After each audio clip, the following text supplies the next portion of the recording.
What's going on, my fellow Kino Lords? So today I'm going to be reviewing Anora, which is a film that's written and directed by Sean Baker and stars Mikey Madison. So first of all, I apologize for being really late to watching it and reviewing this movie. I was in Mexico for 9 days and just recently got back like 3 or 4 days ago. And I've been trying to just kind of play catch up with all the movies that I've missed while I was over there. I actually watched and reviewed Heretic. So if you haven't seen that review yet, please go check that out. And I'm also going to be watching Memoir of a Snail, hopefully tomorrow. That's a movie that I should have watched and reviewed like 2 or 3 weeks ago because I went to an early access screening at my local AMC. But my local AMC has a lot of incompetent workers that don't give a shit about independent movies, and they weren't able to screen it because they suck. This is the best way I could put it. Really, the only competent, great worker they have is James. So shout out to James. They should just promote James to run the whole damn show over there. But anyway, so Anora is a movie that, I mean, how could I not be excited for this movie? Sean Baker, he has not missed with me. Everything that I've seen is a hit from him.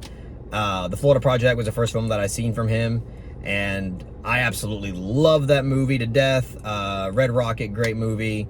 Tangerine, great movie. Starlet, great movie. Takeout, great movie. Like, man has not missed with me yet. There's a few of his earlier films that I haven't seen yet, but otherwise, the dude knows what he's doing. So obviously, really excited to see this. It won the Palme d'Or, another thing to be really excited about. And after watching Anora, I can safely say that all the praise that this movie's been getting is completely justified. This is a fantastic movie. I really, really dug this movie. It gave me such an unforgettable experience, a very chaotic experience. Super engaged with it from start to finish. I mean, it's like a 2-hour and 15-minute movie or something along those lines. Absolutely engaged since the opening credits rolled. Just really, really solid direction, solid writing, excellent performances. I mean, shout out to Mikey Madison. I've never seen her in anything, but yet she dedicated so much of herself to this role. I mean, again, like, this movie feels like a roller coaster ride just from its structure and just from the sheer energy of it. But like, her performance as well feels kind of like a roller coaster ride because she has to go through, like, you know, a wide range of emotions. That, I mean, whether it's heartbreak or anger or passion or seduction, or it's just, she had a lot on her plate, and I think she ate. She really ate. Yeah, I can't praise her enough. She really, really killed it. Really, all the actors in this movie did great though. Her co-star, the dude, I don't know, I apologize, I don't know his actual name. But the person that her character marries, I thought he did an excellent job. As much as I disliked him as a character, I think he did an excellent job.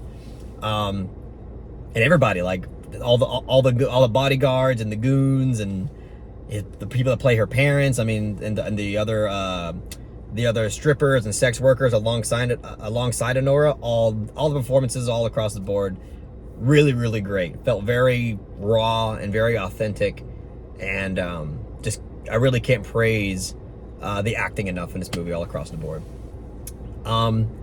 And yeah, like, this movie again, as I mentioned, it feels.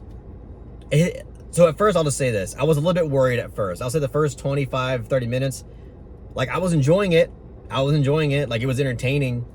But I was wondering where exactly we're going to go with this, because it kind of dedicates itself to, you know, showing Anora coming from this lower class lifestyle, and from the blink of an eye, she's, you know, being showered with luxury because of this dude that she met, and she's like living, you know, the elite lifestyle where, you know, money's never an issue. Whatever you want, you can have it. No worries in the world kind of lifestyle. You know, her whole life is basically changing, but it lingered on this for a very long time. And I mean, I knew this movie wasn't gonna like fetishize wealth or anything. But I was just kind of curious to see where we were going with it, because it was kind of taking a while. It was really building, but I didn't know to what yet. And then, like, once shit hits the fan, Like, it gets remarkably chaotic and super entertaining. And then I think, like, through the conflicts and through the chaos in that second act, I think some of the themes start becoming more clear, especially as it's gearing towards the third act. Because it was a little bit similar with the second act too, because even though thematically it started to become more clear, I also kind of felt this is really entertaining, very engaging, very funny, but what exactly am I supposed to take from this? Like, what does Sean Baker, like, what are the messages that Sean Baker wants me to take from this experience? And I still felt like it wasn't the most substantive thing ever, but, like, again, halfway through this movie, and as it progressed along into the third act, and especially with the ending that felt almost like out of left field, felt like the most, like, harrowing gut punch that I did not expect or see coming. I think really thematically concludes this in a meaningful way that felt like really gave the characters and the story itself a lot more depth. And I just think that, again, like, when it comes to writing and directing, like, Sean Baker really went all out, and I think he's showcasing here some of the best work that he's ever done. And especially, like, I mean, not only in the writing department is really impressive, but in terms of direction, I mean, it's insane. As I mentioned, like, especially in that second act, there's so much going on. There's so much conflict. There's so much people yelling over each other. There's a lot of different actions going on screen that, like, aren't related to each other, but they're part of the same scene. And it's just there's so much going on. Like, you really need to know what you're doing as a director to pull a lot of the shit off that he did. And dude, did he ever? I mean, there's a lot going on, and it's constantly engaging and really entertaining. So,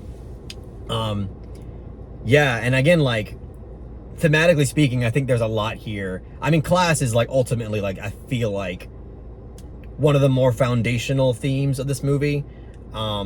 This clash between, obviously, with the lower class character Anora, because not only is it because she, you know, isn't rich or anything, but she also works a career as a stripper / sex worker that is culturally viewed as low class and shameful and stuff like that. And I think that with her clashing with, again, the dude that she meets whose family is just, like, filthy rich, as the movie progresses, we do get, like, this very obvious clash of classes that I think becomes very insightful by the end of it. Like, it just shows you beautifully how class cannot be bought in terms of behavior. Like, the way that you treat people and the respect that you give to other people, the respect that you have for yourself, that shit cannot be bought. And I love the way this film was able to demonstrate that. And I do feel like there is a line being drawn too with how, when you have everything given to you from such a young age, there is just this sheer lack of discipline and lack of accountability on their part, to where not only do you not just have any respect for your own damn self in a really pitiful way, but you don't even have the common decency to have any emotional care for other people. Like, you just treat lower class people as toys, really. And I think this movie, like, very beautifully demonstrates that in a very entertaining way, I will say. Super entertaining stuff, but definitely has meaning to it in that regard. And yeah, like, again, I think by the ending of this movie, it also has something very, again, like, just emotional gut punch out of nowhere that it means it's such a haunting conclusion for Anora's character. And it involves another character named Igor, I believe. I loved Igor's character. Igor's character in this movie is so good. Really great writing, great performance. He just has, he's one of the bodyguards, and he is just feels so tender. He has, like, this soft nature to him. But it's just a contrast because he's doing such a, you know, a violent job, but you could tell that he has compassion for other human beings. And just the way like they continue with this, because I was wondering, I was like, I hope he's not just like a character that's gonna be thrown away eventually, but no, they continue on with this character, and it becomes crucial when he kind of comes in contact more with Anora, and how they kind of have some growth together. It's very, and what she learns, and it's, again, the ending just feels like there's a layer of tragedy to it where you kind of feel like some people really feel like they can only reciprocate kindness or a thank you or love in one singular way. That's what I'll say without spoiling it. And considering everything else that she went through in this movie, just all that combines. And again, her interaction with Igor just creates this fucking colossal emotional ending that, again, I didn't expect, but I think is poignant, and I think it's something that this movie really needed, and really glad the movie went there. Really, I mean, again, I almost cried. I was like, I think if the scene lingered on for like longer before it faded to black, I probably would have just started bawling.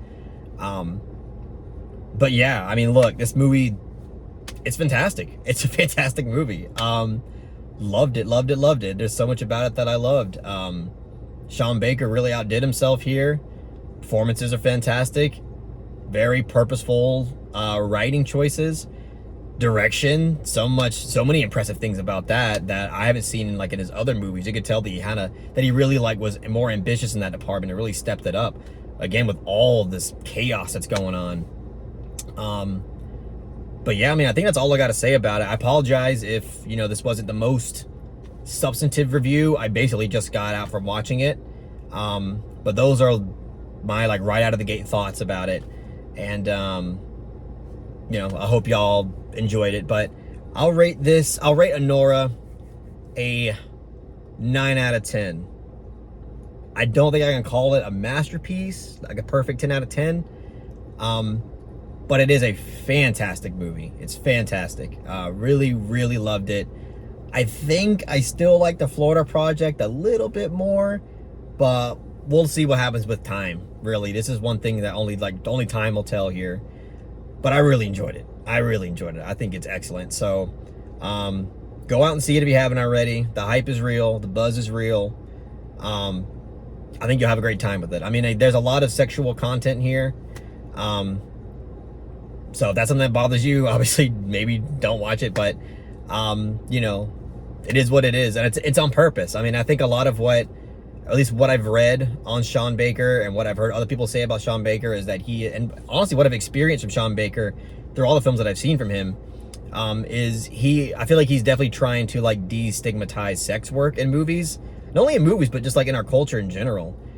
Just the way that we view them. And I really love that he's doing that. It really kind of flips the script on that, and makes it to where not only is he accomplishing to where people aren't just viewing sex workers in this negative light, but also kind of flipping the script of what we view as trashy behavior. And again, here I go talking. I was supposed to end the review, but just one last thing, the way that Mikey Madison, the way that her character Anora acts in this movie, on the surface, she could you could just easily say, oh, trashy behavior, she has no self-control, blah, blah, blah. But when you contrast her trashy type of behavior with the way that the wealthy characters act in this movie, especially, her husband's parents and her husband in the movie, holy shit. You have trash. You could say that her behavior's still trash, but at least there's, again, layers of self-respect. And, someone who still has a lot more values and compassion for other human beings. The other one's just trash. There's nothing there. It's just soulless trash. And I think this movie does a really good job at kind of showcasing the difference between the two. One feels human, and one feels just like there's nothing there. It's like fucking diabolical. But anyway, I should shut. That's I just wanted to say that. But yeah, 9 out of 10 for Anora. Really, really dug it. Go out and see it. That's all I gotta say. So if you really enjoy what I had to say about Anora, please give it a thumbs up and share it amongst your friends. And don't forget to subscribe to the channel to be updated on more film-related content.